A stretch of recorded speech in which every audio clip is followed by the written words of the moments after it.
اللهم أمطر على قبور من اشتقنا إليهم وروهم برحمتك.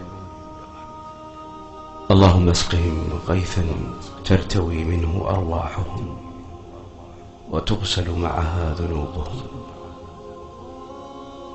يا رب اغفر لأرواح تراها ولا نراها، ضمها تراب القبر فاشتقنا لها وهي عندك.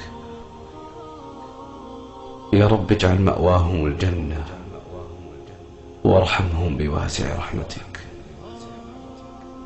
أسألك ربي أن تنعم لهم بالمغفرة والعتق من النيران،